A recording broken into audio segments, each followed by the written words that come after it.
J'ai refusé The Voice pendant 10 ans. J'étais pas du tout dans une démarche de casting. Bonjour, je m'appelle Jim Bauer et je sors un album qui s'appelle Bébé 98 ce 2 février.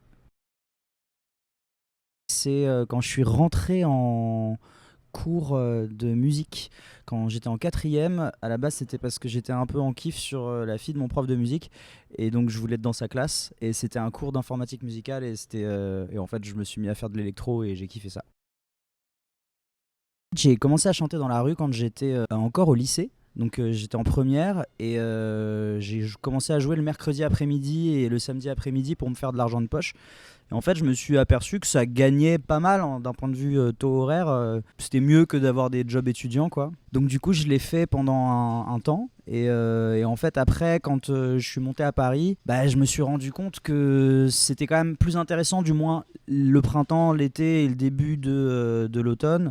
Ça, tant qu'il faisait un peu chaud, c'était plus intéressant d'être musicien de rue. Après l'hiver, j'étais serveur. Le fait de finalement avoir eu comme job étudiant le fait de jouer dans la rue faisait que déjà je vivais à moitié de la musique. Donc en fait, après c'est plus une histoire de fil en aiguille où je me suis fait repérer notamment dans une soirée à l'époque au Bus Palladium où j'avais fait une reprise dans un karaoké live où on jouait avec des musiciens et tout ça, où j'avais fait une reprise de Radiohead et je m'étais fait repérer par le producteur Marc Collin qui m'a du coup embauché dans le groupe qu'il était en train de créer qui s'appelle Bristol, avec qui on est parti en tournée du coup pendant 2 ans dans toute l'Europe et tout ça. C'était ma première expérience musicale et c'était une assez grosse expérience finalement, donc c'était très cool.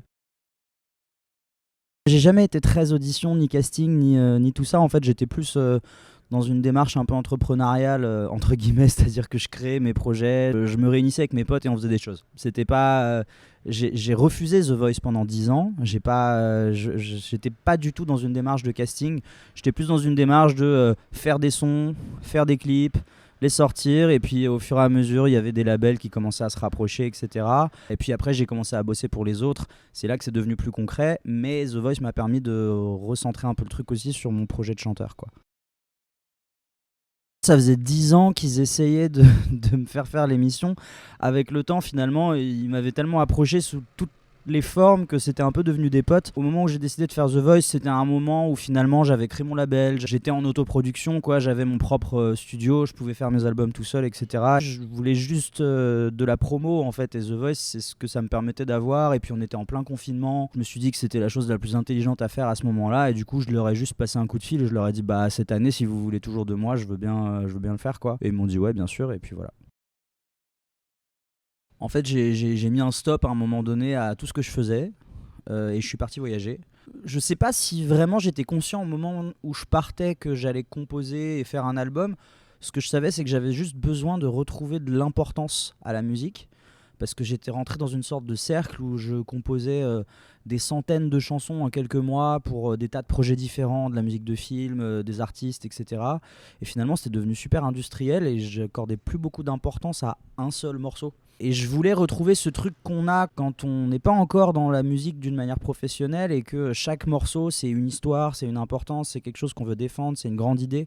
Et donc je suis parti sans ordinateur. Je pensais écrire sur ce que j'allais voir en voyageant. Et finalement, en fait, j'ai vu beaucoup de choses dans ces voyages, mais ce que j'ai vraiment rencontré en voyageant, c'est surtout qui j'étais.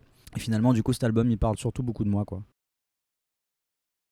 Le meilleur conseil que je puisse donner aux artistes, c'est pas forcément un conseil à moi, parce que je sais pas dans quelle mesure je peux donner des conseils pour l'instant, mais c'est un conseil de Rick Rubin, c'est de faire ce qu'on aime. On sait pas ce que veut le public, et le meilleur public qu'on puisse avoir, c'est un public qui nous ressemble.